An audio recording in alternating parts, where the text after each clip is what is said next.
Perkenalkan, nama saya Bianca Ayu Anindira, nomor absen 28. Di sini saya akan memaparkan latar belakang, visi misi, serta tujuan dari bisnis plan yang saya buat, yaitu aplikasi Viluk. Viluk merupakan aplikasi inovatif yang berfokus pada konsep customizable multifunctional makeup, di mana konsep ini mengacu pada produk kecantikan yang dirancang sesuai dengan preferensi pribadi dan memiliki berbagai fungsi yang dapat diubah-ubah sesuai dengan kebutuhan. Lalu aplikasi Viluk ini memberikan pengalaman untuk mencoba, bereksperimen, dan berbelanja makeup sesuai dengan kebutuhan dan preferensi masing-masing secara interaktif dengan memanfaatkan teknologi AR Try-On, AI Skin Analysis, dan fitur personalisasi. Lalu dengan adanya fitur social integration, tutorials, dan sustainability tracking, aplikasi Viluk ini bukan hanya sekedar aplikasi makeup, melainkan sebuah simbol untuk bebas berkreativitas dalam menghargai setiap keunikan pribadi masing-masing. Selanjutnya ada visi misi dari aplikasi Viluk, yaitu menjadi pemimpin dalam membawa revolusi kecantikan melalui inovasi teknologi yang memukau dan konsep personalisasi tanpa batas. Selanjutnya ada tujuan dari aplikasi Viluk. Tujuannya yaitu memberikan kemampuan kepada individu untuk menjadi perancang kecantikan mereka sendiri, lalu membangun komunitas yang mendukung dan berbagi inspirasi dalam eksplorasi kecantikan. Berikut merupakan pemaparan dari saya, kurang lebihnya mohon maaf. Terima kasih.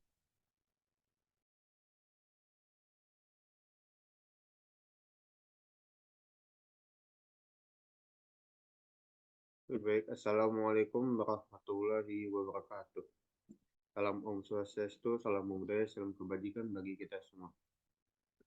Perkenalkan, nama saya Zaran Anap Sandre, mahasiswa dari kelas Bisnis Digital B dengan NIM 17106230071. Di sini saya akan mempresentasikan bisnis proposal saya yaitu bab 1 pendahuluan. Konten Academy sebagai wadah untuk para pemula memulai usaha di industri kreatif.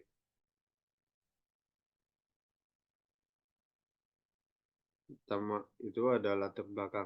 Nah, seperti yang kita ketahui, dunia digital ini telah bertransformasi secara signifikan dan media sosial telah menjadi pusat perubahan tersebut. Platform seperti Instagram, TikTok, Twitter telah melampaui fungsi awal mereka sebagai sarana komunikasi dan hiburan. Ini menjadi alat yang ampuh dalam dunia bisnis. Nah, seperti akhir-akhir ini yang terjadi yaitu Dr. Ritati baru saja mendapatkan keuntungan sebesar 41 miliar dalam sesi live shopping selama 23 jam tanpa henti. Dan tak hanya itu, Louis Richard juga atau yang dikenal Mami Louis juga mendapatkan keuntungan sebesar 45 miliar melalui sesi live TikTok Shop. Nah, melihat peluang dan kebutuhan yang ada, konten akademi ini hadir sebagai solusi bagi individu yang ingin menjadi konten kreator handal dan bermanfaat. Nah, di sini kami akan menawarkan berbagai program-program pelatihan. Nah, lalu di sini ada deskripsi produk. Nah, konten akademi ini bergerak di bidang jasa. Lalu fokus utama dari konten akademi itu memberikan program-program pelatihan kepada masyarakat yang ingin menjadi konten kreator di era digital, baik itu melalui platform online atau bootcamp nantinya. Nah, program pelatihan apa aja sih yang bakal diberikan oleh konten akademi ini?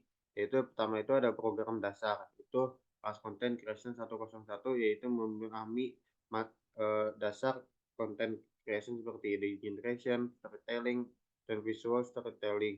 Lalu ada kelas copywriting, mempelajari teknik menulis yang efektif untuk menarik perhatian audiens dan meningkatkan engagement.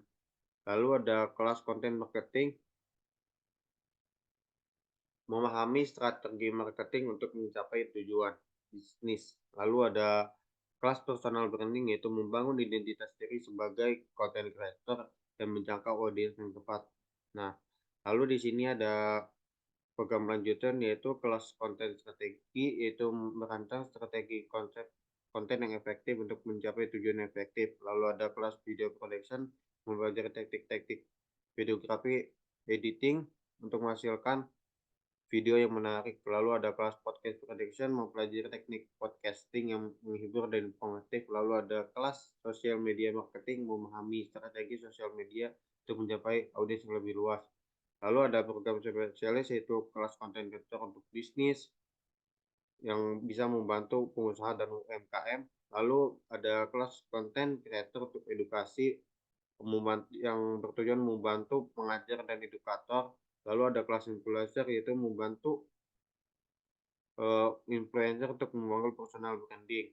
Nah, tak hanya itu, kami juga menerapkan program workshop yaitu workshop content creation, workshop copywriting, dan workshop personal branding. Selain program pelatihan di atas, Manten Academy juga memberikan tentang mentorship, komunitas, job portal, dan leasing.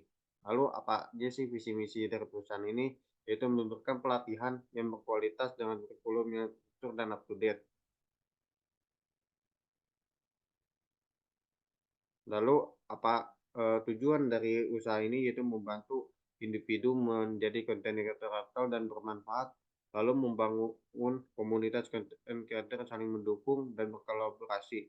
Nah, manfaat dari usaha ini yaitu meningkatkan kemampuan dan pengetahuan content creation, yaitu dan lalu juga membangun personal branding yang kuat, serta memperluas jaringan dan mendapatkan peluang kerja dan juga meningkatkan penghasilan. Sekian dari presentasi saya, kurang lebihnya mohon maaf. Wassalamualaikum warahmatullahi wabarakatuh.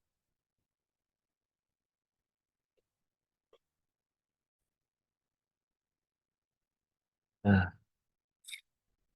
oke, bismillahirrahmanirrahim. Assalamualaikum warahmatullahi wabarakatuh. Perkenalkan, nama saya Adi Pradipta dengan nomor absen nomor 33 dengan NIM 17106230883. Pada kesempatan kali ini saya akan mempresentasikan bisnis plan saya untuk mata kuliah Digital Entrepreneurship yang berjudul Takis In, bekas rasa baru, jaminan bertransaksi dengan aman, nyaman, dan anti ribet. Tugas ini dibuat untuk memenuhi tugas mata kuliah Digital Entrepreneurship yang diampu oleh Bapak Muhammad Fawaid. Nah, pada presentasi kali ini saya akan sedikit menggambarkan tentang latar belakang bisnis plan saya, yaitu Takisin. Nah, jadi latar belakangnya, yang latar belakangi saya mencetuskan ide Takisin ini, yaitu eh, poin garis besarnya adalah kita sering dapat menemukan kasus penipuan yang terjadi pada atmosfer jual beli online, yang tentunya hal ini membuat masyarakat sangat resah dan akhirnya masyarakat menjadi parno untuk bertransaksi di jual beli online. Nah, terus seiring perkembangan zaman juga kita juga sedikit dipaksa untuk beradaptasi dengan realita bahwasannya hampir seluruh aktivitas kita yang kita lakukan sekarang itu berbasis digital. Jadi kita mau tidak mau harus mengikuti era digitalisasi tersebut. Nah, namun banyak juga orang-orang sekarang kan ingin mengikuti digitalisasi tersebut. Namun mereka banyak yang terkendala oleh budget ataupun kendala-kendala lainnya. Nah, banyak dari mereka yang sudah susah payah mengumpulkan uangnya, namun hanya terkumpul segitu-segitu saja. Akhirnya budgetnya menjadi suatu penghalang utama. Nah, sudah seperti itu, ketika ia ingin mencoba untuk membeli sebuah device, handphone ataupun yang lain, mungkin mereka mencoba-coba untuk membelinya melalui online. Nah, apesnya mereka malah kena tipu oleh seller-seller yang tidak bertanggung jawab. Misalkan banyak yang terjadi itu kita bisa lihat di sosial media seseorang memesan sebuah handphone namun yang sampai hanya sebuah batu bata, atau paket yang dipesan itu, handphone itu sudah diambil atau digondol paket oleh oknum ekspedisinya, sehingga saat sampai ke pembeli, kondisi paket tersebut sudah rusak dan sudah tidak terbentuk, tidak ada isinya juga. Atau eh, atau banyak lagi faktor-faktor yang membuat masyarakat menjadi parno untuk bertransaksi online. Salah satunya adalah saat kita memesan suatu barang yang dideskripsinya merupakan barang original, namun saat datang kepada kita, yang datang merupakan barang-barang tiruan atau KW. Nah, oleh karena itu, suatu e-commerce yang menawarkan keamanan dan kenyamanan dalam transaksi dan juga harga yang terjangkau pastinya dapat berkompetensi di pasar dengan banyaknya e-commerce yang serupa dan juga kehadirannya dibutuhkan oleh masyarakat luas. Nah, sedikit saya menggambarkan tentang deskripsi produk saya nih, yaitu Takisin. Nah, Takis ini berasal dari kata sikat. Nah, kenapa sih saya mengambil kata sikat? Nah, dapat kita temukan eh, jika orang yang ingin membeli suatu barang atau melakukan sesuatu, tapi dia dengan tanpa memikirkan panjang, karena sudah yakin dengan hal tersebut, pasti mereka langsung bilang, sikat aja lah, gitu kan. Nah, itu merupakan filosofi dari Kartini itu sendiri. Kenapa dari kata sikat? Dengan harapnya para customer nanti, calon customer nanti, ketika melihat barang dari e-commerce Takisin ini, mereka akan langsung membelinya tanpa berpikir panjang, karena pada Takisin ini kami akan memberikan deskripsi produk yang sedetail mungkin dan juga kami akan memberikan kualitas produk yang mumpuni. Meskipun banyak orang yang terkendala budget, kami tidak akan semena-mena memberikan mereka spesifikasi handphone yang sangat tidak mumpuni, yang mungkin bisa jadi di bawah kelayakan dari budgetnya itu. Ini, soalnya banyak contoh kasus yang kita temukan, banyak orang yang memaksa untuk membeli handphone baru, namun yang mereka dapatkan adalah spesifikasi yang tidak mumpuni. Padahal jika dengan uang yang segitu adanya, untuk membeli handphone second yang nantinya akan kami tawarkan di Takis ini nih, kami bisa saja memberikan spesifikasi handphone eh, mantan flagship yang mungkin kalian bisa tahu sendiri flagship itu seperti apa, mantan flagship yang eh, sesuai dengan budget mereka. Meskipun HP ini bekas atau second, namun jika dia sudah memiliki branding X flagship gitu, bisa diadu untuk spesifikasinya dengan handphone-handphone keluaran terbaru yang memiliki harga sesuai dengan budget yang nantinya para customer berikan. Nah, Takisin juga menawarkan transaksi yang aman, nyaman kepada para customer. Nantinya kita akan memberikan kualitas produk yang sangat mumpuni dan memberikan keamanan, yaitu dengan memberikan handphone yang tidak ada minus dan sesuai dengan deskripsi. Dan juga kita akan memberikan kenyamanan transaksi kepada para customer, yaitu dengan eh, mungkin nanti kami akan memberikan eh,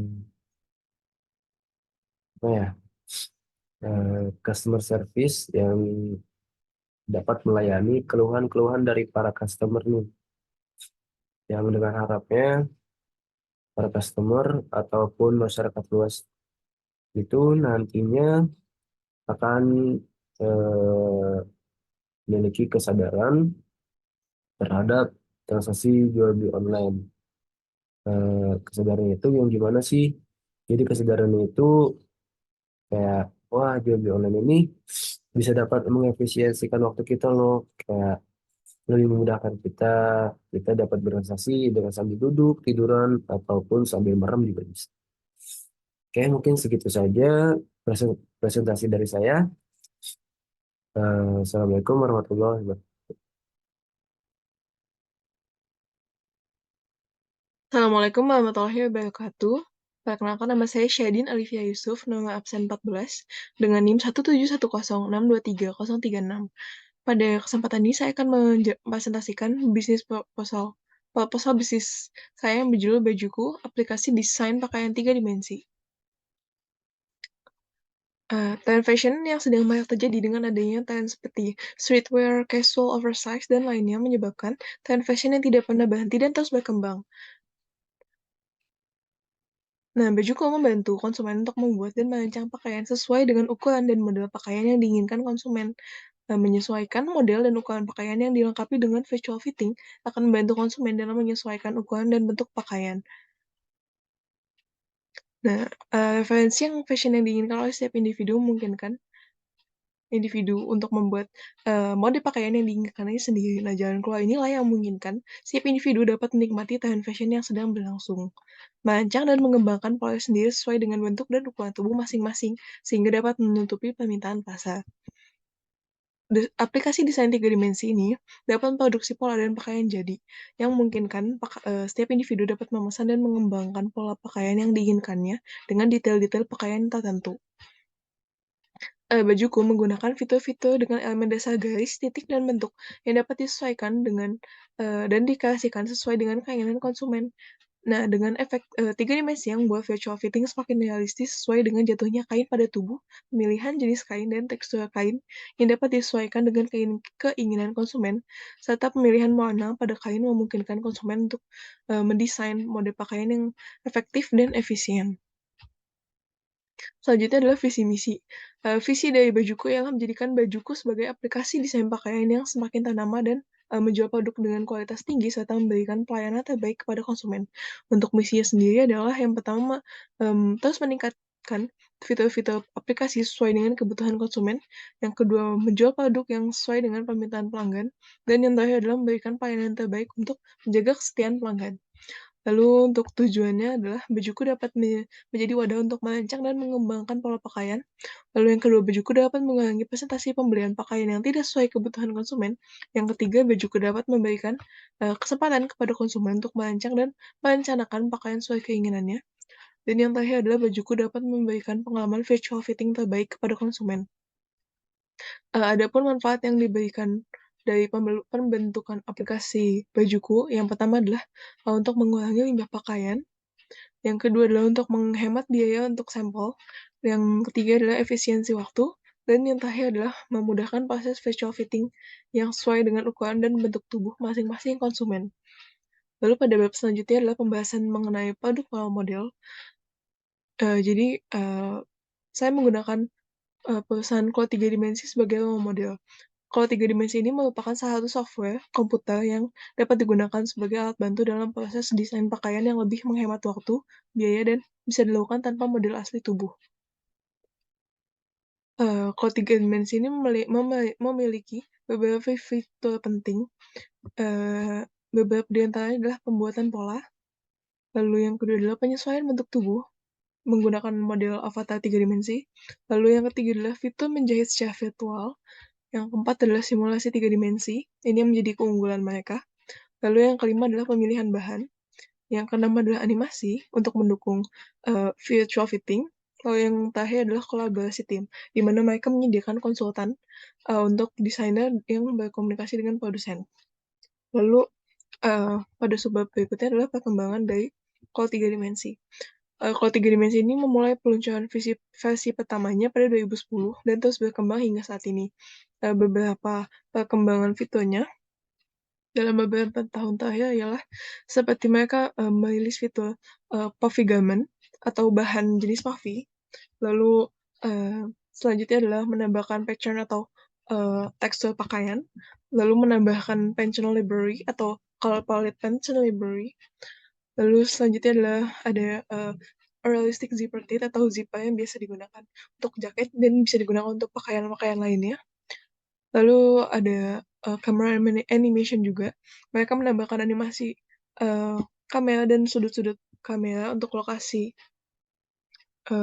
membuat animasinya.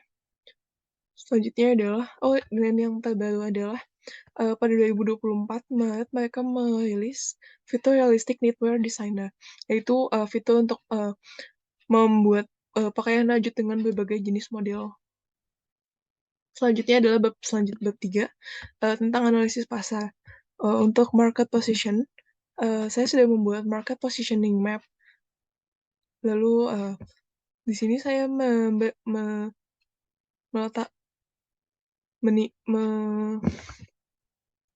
di sini adalah kalau 3 dimensi di mana menjadi model saya, dan di sini adalah bajuku. Bajuku ini memiliki posisi pasar dengan harga yang lebih terjangkau dibandingkan harga model yang dipilih. Bajuku memberikan kualitas perangkat lunak yang sesuai dengan perkembangan perangkat atau model. Bajuku ini diharapkan dapat menjadi solusi yang efektif dan efisien untuk konsumen di berbagai kalangan.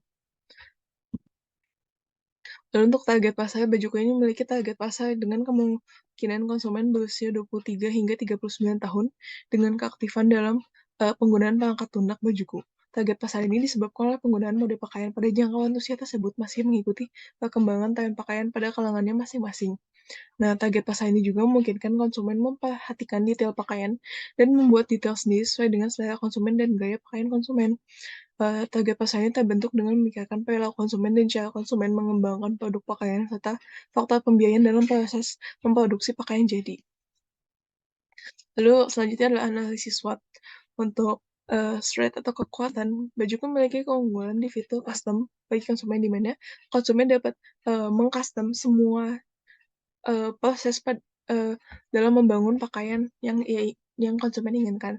Lalu untuk weaknesses atau kelemahannya,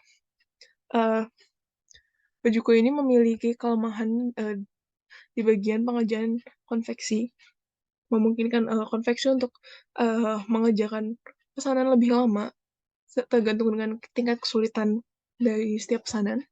Nah, untuk kelemahan ini diperkirakan dapat diatasi dengan menghadirkan konsultan sebagai pengawas kerja pada proses pembuatan pakaian jadi dan sebagai quality control sebelum produk dikirimkan kepada konsumen.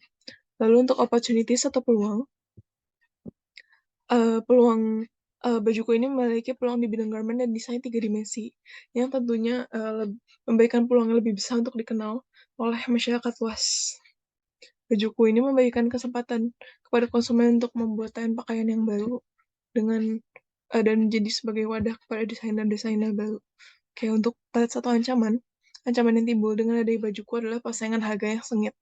Persaingan harga ini disebabkan dengan bajuku yang memvalidasi perangkat lunak untuk mendesain dan juga memproduksi pakaian jadi, sehingga persaingan harga dari bajuku ini cukup tinggi. Tetapi bajuku juga menawarkan pengalaman baru kepada konsumen dan kenyamanan dalam desain, serta produk pakaian jadi yang juga dimiliki nilai jual yang sesuai dengan keinginan konsumen. Sekian dan terima kasih. Assalamualaikum warahmatullahi wabarakatuh.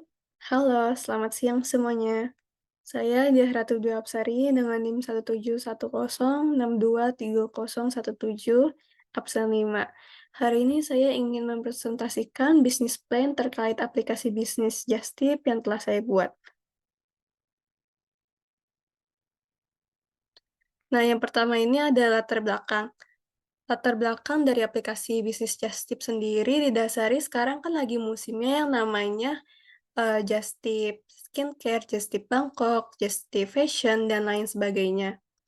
Nah, sekarang para Just Tipper ini menurut saya kurang efektif dan efisien, karena para Just Tipper menggunakan berbagai macam aplikasi seperti WhatsApp untuk community chat, Instagram dan TikTok untuk live streaming, Spreadsheet untuk pencatatan, dan aplikasi pengiriman contohnya seperti JNE, JNT, Wahana, atau yang lain.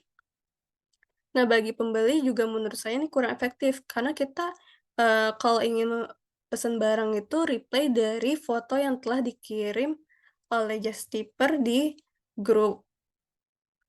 Maka dari itu, saya mempunyai ide untuk membuat aplikasi bisnis just tip ini untuk, memberikan kemudahan bagi para just tipper dan pembeli. Selain itu, just tip juga sebagai solusi untuk mengintegrasikan fungsi komunikasi, promosi produk, pencatatan pesanan, pelacakan pengiriman, dan transaksi pembayaran dalam satu platform yang mudah digunakan. Nah, kemudian ada deskripsi aplikasi. Just Tip adalah aplikasi bisnis yang menghadirkan konsep jasa titip ke dalam ranah e-commerce dan marketplace. Fitur utama dari aplikasi bisnis Just Tip ini, yang pertama ada pilihan kategori produk yang sesuai dengan kebutuhan dan preferensi. Kemudian ada community chat, di mana pembeli dan just tipper dapat berinteraksi secara langsung, berbagi informasi, membangun community yang solid, bertukar pengalaman, dan memberikan saran atau review produk. Kemudian ada fitur tip, di mana ini semacam dompet online khusus aplikasi Just Tip sendiri. Kemudian ada fitur live streaming, ada fitur Justway, yang menyediakan solusi pengiriman yang efisien, cepat, aman, serta dapat melacak status pengiriman yang mudah dan praktis. Dan yang terakhir, adanya fitur memilih Just Tipper di dalam aplikasi bisnis Just Tip. Jadi nanti para pembeli bisa, memilih secara langsung Just Tipper mana yang ingin dititipkan dalam belanja. Selanjutnya ada tujuan dan manfaat. Nah, tujuannya ini yang pertama memberikan kemudahan dalam berbelanja seperti pemesanan, transaksi, dan pengiriman. Yang kedua, memperluas jangkauan pasar. Yang ketiga, menyediakan informasi lengkap terkait data diri just tipper, produk, dan harga. Yang keempat, menawarkan pilihan produk yang lebih luas. Yang kelima, memudahkan pembeli untuk berinteraksi dengan just tipper seperti pertanyaan, permintaan khusus, dan pembaruan pesanan melalui fitur yang sudah disesuaikan. Yang terakhir ada manfaat. Nah, manfaat ini yang pertama untuk memberikan kemudahan proses pemesanan, transaksi, dan pengiriman barang. Yang kedua, membuka peluang untuk menjangkau pasar yang lebih luas. Yang ketiga, memberikan informasi lengkap, terpercaya, dan jelas tentang just tipper, produk, dan harga. Yang keempat, menawarkan beragam produk dari berbagai negara atau daerah. Yang kelima, memudahkan pelanggan untuk berkomunikasi dengan just tipper melalui fitur yang sudah disediakan. Selanjutnya, bab 2, ada role model. Yang saya gunakan adalah aplikasi Shopee. Alasan Shopee dijadikan sebagai role model aplikasi bisnis Just Tip karena komitmennya terhadap kualitas layanan dan pengalaman pengguna yang unggul. Shopee juga telah membangun infrastruktur yang kuat untuk memastikan transaksi berjalan lancar dan aman bagi kedua belah pihak, baik pembeli maupun penjual. Nah, visi dari Shopee sendiri menjadi pemimpin yang maju ekosistem perdagangan online di Asia Tenggara. Perkembangan Shopee saat ini, Shopee telah mengalami perkembangan yang signifikan dalam beberapa tahun terakhir yang sekarang menjadikannya salah satu platform e-commerce terkemuka di Asia Tenggara. Salah satu aspek penting dari perkembangannya adalah penetrasi pasar yang semakin luas. Shopee telah berhasil memperluas cakupan geografis ke berbagai negara di Asia, termasuk Indonesia, Thailand, Malaysia, Filipina, Vietnam, dan Taiwan. Dan saat ini Shopee sedang memperluas jangkauannya ke Amerika Latin. Nah, selanjutnya di bab 3 ada analisis pasar. Yang pertama ada segmentasi pasar. Nah, segmentasi pasar aplikasi bisnis Just Tip menjadi faktor penting dalam memahami dan mempertimbangkan kebutuhan serta preferensi yang dibagi menjadi beberapa kelompok berdasarkan kriteria. Yang pertama itu segmentasi pasar berdasarkan geografis. Aplikasi bisnis Just Tip mengidentifikasi pembeli dan Just Tipper di berbagai daerah dengan akses terbatas, termasuk produk tertentu karena masalah geografis, regulasi, atau ketersediaan lokal yang terbatas. Kedua, segmentasi pasar berdasarkan demografis. Nah, aplikasi bisnis Just Tip ini mempertimbangkan berdasarkan karakteristik seperti usia, jenis kelamin, pendapatan, dan pekerjaan. Yang ketiga, segmentasi pasar berdasarkan psikografis. Aplikasi bisnis Just Tip mengidentifikasi dan menargetkan individu dengan gaya hidup aktif dan dinamis yang mencari pengalaman belanja beragam dan menyenangkan, serta memiliki minat dalam produk seperti fashion, gadget, dan lain-lain yang dapat memperkaya gaya hidup mereka. Terakhir, segmentasi pasar berdasarkan perilaku. Jadi, aplikasi bisnis Just Tip mempertimbangkan pola pembelian dan preferensi belanja. Aplikasi bisnis Just Tip menargetkan pengguna yang secara aktif dan memiliki kecenderungan untuk melakukan pembelian secara digital dan memiliki pengalaman terkait belanja secara online. Nah, market targeting untuk aplikasi Just Tip ini memperhatikan berbagai faktor untuk memahami dan mengidentifikasi potensial yang paling sesuai dengan layanan yang ditawarkan. Pertama, aplikasi bisnis Just Tip menargetkan kepada generasi milenial dan Z yang secara aktif dan memiliki minat dalam belanja produk. Selanjutnya, aplikasi bisnis Just Tip ini juga menargetkan para pekerja yang sibuk sehingga tidak memiliki waktu luang untuk belanja secara langsung atau fisik, serta kelompok yang memiliki pendapatan yang lebih tinggi. Kemudian, aplikasi Just Tip ini juga dituju untuk mereka yang memiliki minat khusus dalam produk tertentu, namun sulit ditemukan di daerah mereka. Yang ketiga, ada market positioning.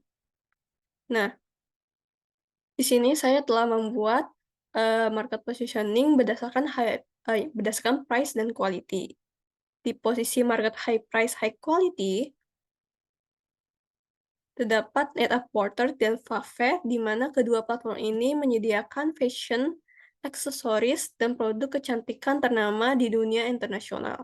Selanjutnya, di posisi high quality low price terdapat TikTok Shop dan Shopee yang menyediakan produk dengan harga terjangkau, tetapi kualitas yang bagus. Kemudian di posisi low price, low quality, terdapat Blibli dan Instagram Shop yang menyediakan layanan produk dengan harga yang murah, tetapi terkadang kualitasnya tidak sesuai dengan promosinya. Terakhir, di posisi low quality high price adalah Lazada dan Tokopedia. Keduanya menetapkan harga lebih tinggi dibandingkan e-commerce lainnya, namun terkadang kualitasnya itu tidak sesuai dengan harga. Nah, aplikasi bisnis Just Tip sendiri ingin menerapkan konsep low price high quality yang menawarkan layanan jasa titip dengan harga yang terjangkau namun tetap menjaga kualitas yang tinggi. Selanjutnya ada analisis SWOT. Yang pertama adalah strengths atau kekuatan. Jadi salah satu kekuatan utama dari aplikasi bisnis Just Tip adalah aksesibilitas global yang luas. Kemudian ada teknologi yang canggih, dan terdapat pilihan produk yang luas dari berbagai produk yang dapat memberikan fleksibilitas dan kemudahan bagi pembeli untuk menemukan dan memperoleh produk. Yang kedua ada weakness atau kelemahan. Aplikasi bisnis Just Tip menghadapi beberapa weakness yang dapat mempengaruhi kinerja dan kepercayaan pengguna. Pertama yaitu waktu pengirimannya. Yang kedua adalah persaingan yang kuat dengan banyaknya pesaing yang menawarkan layanan serupa seperti e-commerce yang sudah ada. Yang ketiga, ketergantungan pada pihak ketiga seperti perusahaan, pengiriman, atau just tipper sendiri. Yang ketiga adalah opportunity atau peluang. Salah satu peluang utama bagi aplikasi bisnis just tip adalah kemampuan untuk memperluas pasar dengan meningkatkan minat konsumen dalam belanja produk dari dalam negeri maupun luar negeri. Menawarkan akses yang lebih mudah. Selain itu juga aplikasi bisnis just tip terus mengembangkan fitur-fitur terbaru dan teknologi yang lebih canggih, sehingga tidak kalah bersaing di pasar yang kompetitif. Dan yang terakhir adalah threat atau ancaman. Ancaman bagi aplikasi bisnis just tip adalah perubahan regulasi perdagangan internasional yang dapat mempengaruhi biaya dan proses pengiriman produk serta mempengaruhi daya saing aplikasi di pasar global. Selain itu, perkembangan teknologi baru juga menjadi ancaman karena dapat mengubah cara orang berbelanja secara online dan memaksa aplikasi bisnis just tip untuk terus memantau tren dan beradaptasi. Kemudian adanya krisis ekonomi atau pandemi yang dapat mengurangi daya beli konsumen dan mengganggu rantai pasokan, sehingga dapat berpotensi mempengaruhi operasional dan kinerja bisnis secara keseluruhan. Oke, itu saja dari saya, kurang lebih mohon maaf. Wassalamualaikum warahmatullahi wabarakatuh. Terima kasih.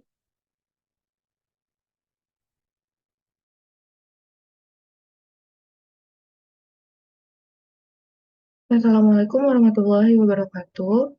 Nama saya Jasmine Lamia Safira dengan NIM 17106230070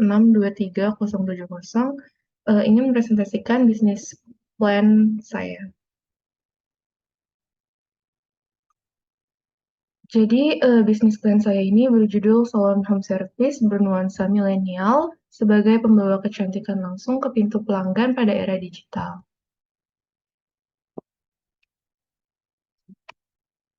Nah, seperti yang kita tahu bahwasanya salon itu adalah tempat yang menawarkan pelayanan jasa untuk merawat dan menata rambut. Sejak zaman dahulu, orang-orang tuh sebenarnya sudah peduli terhadap kecantikan, tapi emang kecantikan itu tarafnya itu berbeda-beda setiap zamannya. Lalu, tujuan dari pendirian salon itu sendiri adalah untuk memberikan perubahan penampilan pada pelanggan, untuk memberi cantik dan memperindah pelanggan, serta untuk meredakan stres. Salon ini bisa digunakan untuk laki-laki, maupun perempuan. Salon juga sebenarnya memiliki beberapa jenis, ada salon umum, salon waralaba, salon keliling, barbershop, dan juga salon wanita muslimah.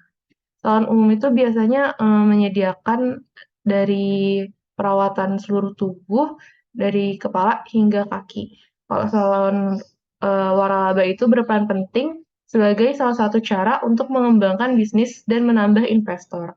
Salon keliling biasa dipanggil untuk kayak melakukannya itu di dekat rumah pelanggan. Jadi itu salonnya tuh berkeliling, pelanggan tinggal manggil. Lalu, untuk salon wanita muslimah itu hanya menerima pelanggan yang muslim, jadi privasi mereka lebih terjamin. Lalu selanjutnya itu, pada zaman sekarang itu kan, teknologi itu semakin canggih juga ya, jadi, serba digital. Jadi itu nggak mengharuskan kita untuk, ke tempat salon itu, tapi kita juga bisa memanggil salon tersebut ke rumah atau disebut juga dengan home service. Karena juga manusia sekarang kan pasti memiliki banyak kesibukan yang lebih tinggi dan, lebih malas gitu ya, karena akibat ada digitalisasi ini. Nah, Beauty in Place ini hadir untuk memudahkan para pelanggan yang ingin ke salon, tapi tidak memiliki banyak waktu dan tenaga untuk pergi ke salon. Nah, di samping itu, saat ini juga banyak banget salon yang kurang memperhatikan kebersihan tempat maupun perlengkapannya. Jadi mereka menggunakan handuknya itu bisa digunakan bekas pelanggan lain dan juga alat-alat, salon itu nggak disterilin setiap hari gitu. Nah, banyak banget kasus serangga atau binatang lain yang ditemukan di salon. Terus juga di sosial media juga beredar banyak orang yang merasa kalau salon itu tuh kayak kurang bersih, terus juga alat-alatnya kurang rapi gitu. Nah, hal ini sangat merugikan pelanggan salon, apalagi seringkali ada pelanggan yang potong rambut karena adanya kutu rambut. Dan jadi bekas kutunya ini tuh kena gitu ke pelanggan lainnya. Oh, yang kedua itu ada deskripsi produk. Nah, Beauty in Place ini adalah salon yang menyediakan layanan home service dan bernuansa milenial, sehingga untuk menghubungi dan memesan layanannya sangat mudah dan cepat. Karena Beauty in Place tersedia di berbagai platform sosial media, website, dan aplikasi. Pelanggan juga bisa membuat janji di mana saja, seperti di rumah, kantor, lokasi syuting, maupun tempat tinggal lainnya, sehingga pelanggan merasa lebih nyaman. Pelanggan juga bisa berkonsultasi dengan tim kami terkait keluhan masalah rambut atau tubuh pelanggan, sehingga kami bisa memberikan pelayanan cocok untuk melayankan pelanggan gitu. Hmm,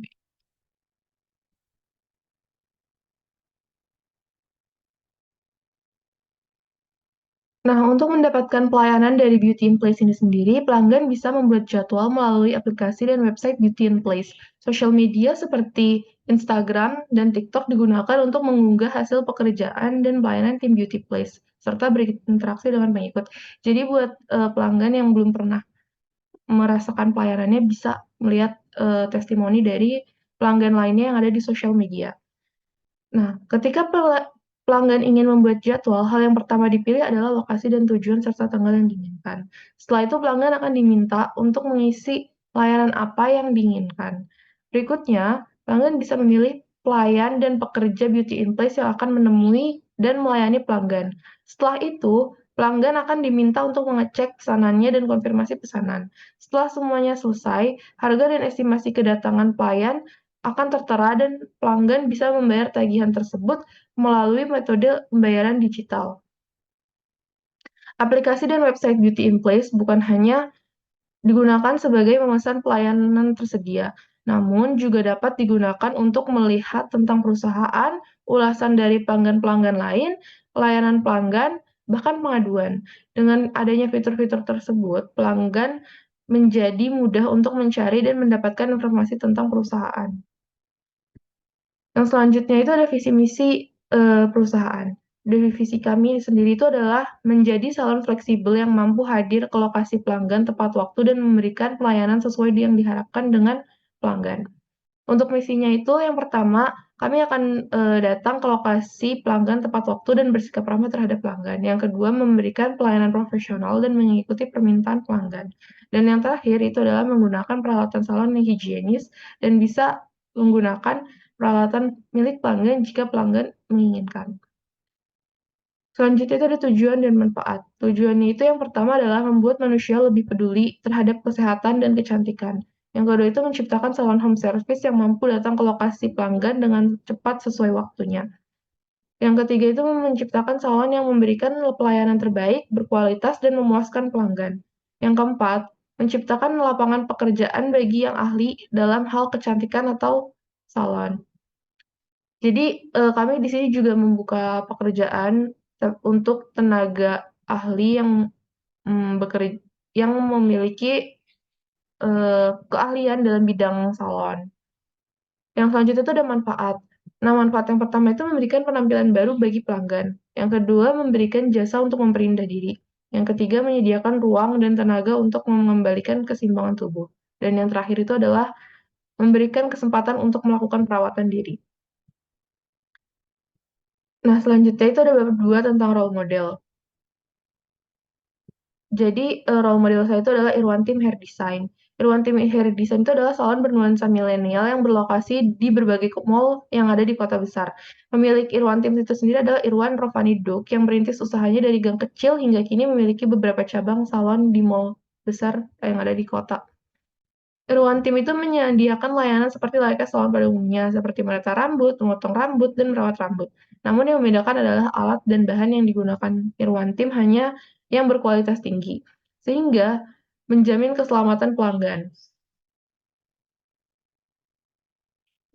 Sebenarnya, bahan-bahan yang dipakai juga bisa dibeli di toko lainnya dan Irwantim pun menjualnya. Tetapi tenaga profesional yang disediakan Irwantim itu membuat pemakaian bahan tersebut menjadi lebih maksimal. Karena untuk menggunakan bahan-bahan yang ada di salon itu pasti butuh orang yang ahli juga untuk cara penggunaannya. Para pelanggan juga bisa memilih pelayan yang diinginkan sehingga mereka akan membuat jadwal dengan pelayan terlebih dahulu. Datang ke sana secara langsung maupun online terlebih dahulu. Ketika ingin membuat jadwal, pelanggan akan lihat wajah dari pelayan dan nama pelayan tersebut. Kemudian pelanggan akan diberitahu kapan waktu kosong dari pelayan tersebut. Hal tersebut sangatlah berarti bagi pelanggan karena dengan demikian pelanggan akan merasa lebih nyaman apabila diberikan pelayanan oleh pelayan yang biasanya melayani sehingga mereka tidak perlu lagi menjelaskan masalah rambutnya. Nah, salon ini juga menyediakan pre-drink bagi pelanggan dan pelanggan bebas memilih apa saja minuman yang akan mereka konsumsi. Fasilitas yang disediakan salon ini sangat bagus dan spesial, sehingga pelanggan akan merasa nyaman dan rileks jika mendapat pelayanan dari salon ini. Meskipun salon ini bisa tergolong mahal, tapi salon ini sangat cocok dengan apa yang didapatkan oleh pelanggan. Selanjutnya itu ada perkembangan usaha Irwantim. Nah, pada mulanya Irwan itu mendirikan salon di sebuah gang kecil yang berada di Gatot Subroto. Salon inilah yang awal mula karir Irwan sebelum sekarang. Pada tahun 1991, Irwan mulai membangun salon di Pondok Indah Mall bergengsi yang berada di kawasan Jakarta Selatan. Inilah yang merupakan salon pertama yang didirikan oleh Irwan yang berlokasi di mall. Pada tahun 2010, Irwan berinovasi ide untuk membuka Hair Academy, yang mana bertujuan untuk memberikan pelatihan penataan rambut bagi orang-orang yang berada di lokasi di Bendungan Hilir. Pada tahun 2014, Irwantim mulai hadir di Instagram yang digunakan sebagai promosi dan memberikan info terkait salon. Akun Instagramnya ini digunakan untuk mengunggah foto-foto kegiatan di salon, pelayanan yang diberikan di salon, hingga ulasan pelanggan. Pada tahun 2017, Irwantim mulai membuat akun YouTube yang digunakan untuk tim mereka untuk mengunggah video-video yang berisi obrolan dengan pemenang lomba penataan rambut, hasil dari pelanggan Irwantim, dan juga behind the scene sebuah project dan lain-lain.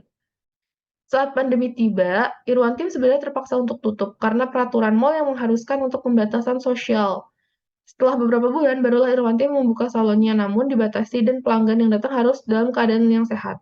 Pelayan di sana juga dicek kesehatannya secara rutin. Irwantim terus melakukan beberapa inovasi percobaan dan konsisten memberikan pelayanan terbaik bagi pelanggan. Bahkan pelayan dari Irwantim pun memenangkan lomba penataan rambut di kancah internasional. Hingga kini Irwantim memiliki 14 cabang salon di mall kota-kota besar. Sekian presentasi dari saya, kurang lebihnya mohon dimaafkan. Wassalamualaikum warahmatullahi wabarakatuh.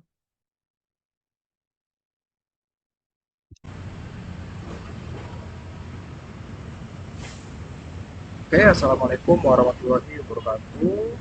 Perkenalkan, nama saya Mas Widianto. Saya di sini akan menjelaskan latar belakang dan deskripsi produk dari bisnis dari saya.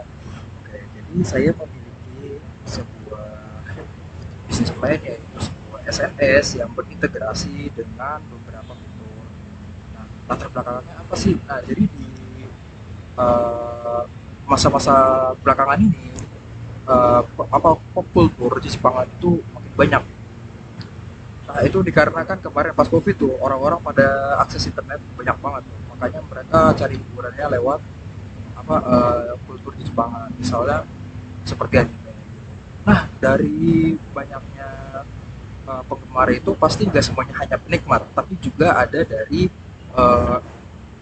kreator ya gitu.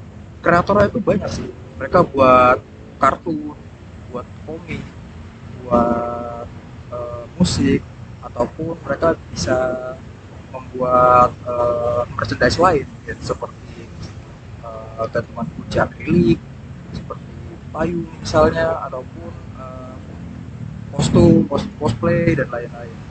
Nah, dikarenakan lingkup penggemar Jepang, suatu kultur pop di Jepangan itu sangat luas, saya berniat untuk membuat sosial media atau SNS berbasis gambar untuk membagikan pengalaman mereka serta mempromosikan diri mereka untuk memperkenalkan produk mereka ataupun memasarkan produk mereka untuk mendapatkan keuntungan bagi para kreator atau para artis tersebut. Nah, dikarenakan penggemarnya juga banyak yang suka menggelontorkan uang, misalnya seperti untuk koleksi, itu juga banyak orang-orang yang ingin komisi kepada kreator tersebut. Nah, karena itu mari kita lihat di deskripsi produk. Nah, di section SNS nih yang tadi saya bilang, mereka itu jadi tempat untuk marketing, memasarkan diri mereka, mempromosikan diri mereka untuk dapat mereka untuk mereka dapat diketahui oleh banyak orang kalau mereka mempunyai suatu skill tertentu ataupun mereka menjual suatu produk tertentu. Nah, jadi di sini mereka akan bisa membagikan gambar yang bisa terkait dengan skill-skill mereka dan mereka nanti bisa berinteraksi misalnya untuk berbentuk like, berbentuk save ataupun berbentuk komentar. Lalu selanjutnya section marketplace. Nah, marketplace ini nanti akan dijadikan ya seperti marketplace biasa gitu loh. Jadi mereka bakal ngejual barang-barang yang fisik maupun non fisik. Misalnya seperti CD ataupun mereka kalau musik juga hanya berbentuk sebuah file seperti itu, ataupun mereka sebuah gambar ataupun sebuah live 2D yang bisa gerak-gerak itu. Nah, itu mereka akan melakukan transaksinya di section marketplace ini. Nah, selanjutnya ada section freelance. Nah, section freelance itu biasanya mereka yang menawarkan skillnya secara langsung gitu, bukan yang section marketplace yang harus ada barangnya dulu baru dijual. Di section freelance ini harus ada permintaannya dulu nih dari pelanggan, ya harus memenuhi untuk kreatornya. Nah, dari sinilah bergabung nih dari SNS nih tadi bisa berbagi ide, terus ada obrolan langsung ataupun nanti ada obrolan komunitas. Nah, nanti itu bisa dimasukin ke sini juga, diintegrasi ke section freelance. Nah, nanti mereka bisa lihat profilnya, bagaimana portofolionya, bagaimana pertemuan dia, bagaimana hasil koneksi dia dan lain-lain. Nah, dari sini kan banyak tuh yang di freelance, misalnya mereka buat fotokopi dong, buat gambar dong, buat musik dong, buat kostum dong. Nah, itu bisa di section freelance. Nah, kesimpulannya adalah dikarenakan menjamurnya penggemar Jepangan dan itu peminatnya banyak banget dan mereka juga suka buang-buang uang, ini bisa dijadikan referensi untuk bisnis plan, dikarenakan peminatnya banyak gitu dan kreatornya juga banyak, jadi itu kita bisa lakukan sebuah bisnis yang pastinya ini institusi customer to customer yang akan menjembatani kedua pihak tersebut, yaitu dari pihak peminat dan juga pihak kreator. Nah, begitulah penjelasan dari saya. Kurang lebihnya mohon maaf. Wassalamualaikum warahmatullahi wabarakatuh. Oke, Assalamualaikum warahmatullahi wabarakatuh. Sebelumnya perkenalkan, nama saya Bintang Muhammad Harsya dengan NIM 17106230053. Pada kesempatan hari ini saya ingin mempresentasikan makalah dari bisnis plan saya. Oke, bisnis plan yang akan saya buat bernama 90 Street Studio. Ini akan bergerak di industri fashion, spesifiknya di bidang thrifting. Oke, 90 Street Studio memiliki moto yaitu Find Your Favorite Stuff on Thrift Shop, yang merupakan wadah bagi seluruh UMKM thrift shop di Indonesia. Oke, kita akan masuk ke bab 1, pendahuluan. Latar belakang. Perkembangan industri fashion di Indonesia saat ini tengah mengalami transformasi yang signifikan. Perubahan gaya hidup masyarakat modern yang semakin mengedepankan konsumsi berkelanjutan. Dan salah satu fenomena yang muncul serta menjadi tren belakangan ini adalah munculnya thrift shop, thrift store, dan juga vintage shop. Thrift shop merupakan tempat di mana barang-barang bekas atau second hand dijual kembali tetapi dengan harga yang lebih terjangkau. Thrift shop telah menjadi tren di seluruh dunia, termasuk di Indonesia. Kebiasaan berburu pakaian bekas yang sering disebut dengan thrifting telah menjadi fenomena populer, terutama di kalangan anak-anak muda. Tren thrift shop di Indonesia bermula pada era revolusi industri pada paruh abad ke-18, yang menghasilkan jutaan pakaian yang dalam sekali produksi, dan kemudian bertentangan dengan kebiasaan masyarakat yang menjadi sangat konsumtif. Penggunaan barang-barang bekas yang dijual kembali di thrift shop bertujuan untuk menghemat dan menghindari adanya perilaku konsumtif. Tren thrift shop di Indonesia mulai masuk sejak era 1990-an. Itulah mengapa disiplin yang akan saya buat bernama 90s Thrift Studio, karena tren thrift shop mulai masuk pada era 90-an. Yang disebabkan oleh globalisasi dan pengaruh pada generasi yang lebih muda. Kemudian dengan perkembangan teknologi yang menawarkan keberadaan sosial media, thrift shop mulai semakin populer dan banyak pedagang yang membuka online shop untuk menjual serta memasarkan produknya di berbagai platform media sosial seperti TikTok, Instagram, Facebook, dan juga Shopee.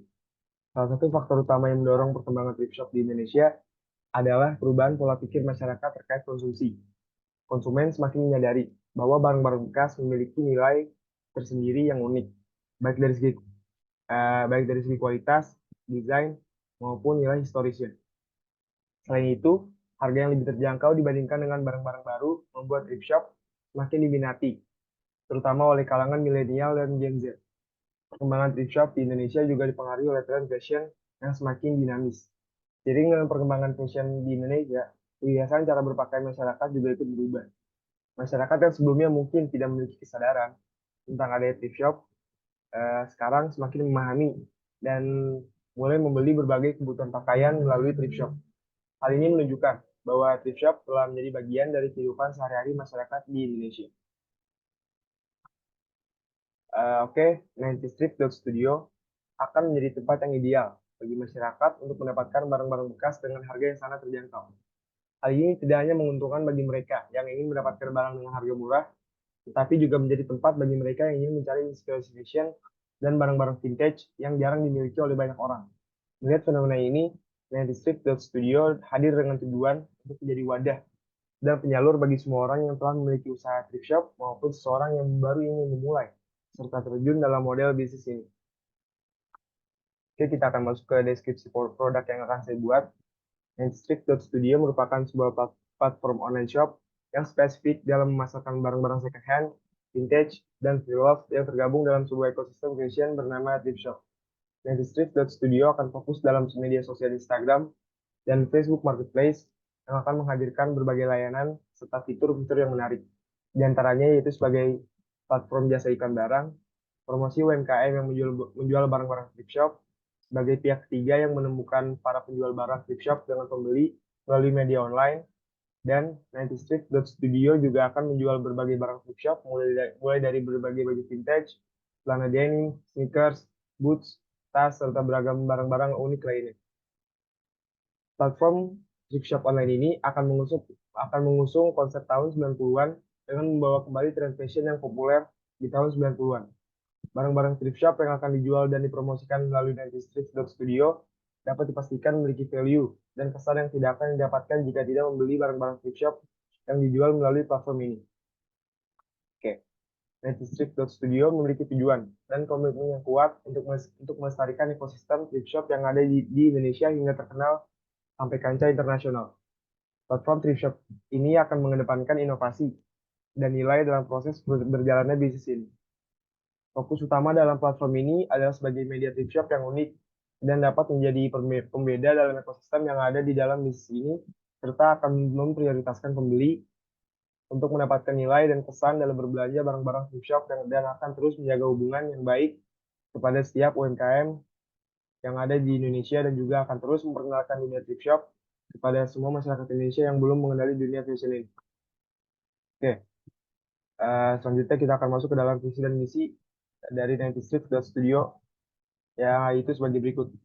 Visinya dapat menjadi wadah dan pusat fashion thrift shop terdepan di Indonesia yang memprioritaskan usaha kecil mikro dan menengah atau UMKM, mengedepankan nilai-nilai yang dijual dalam platform ini, dan mempermudah setiap orang untuk mencari berbagai kebutuhan fashion di dalam dunia thrift shop.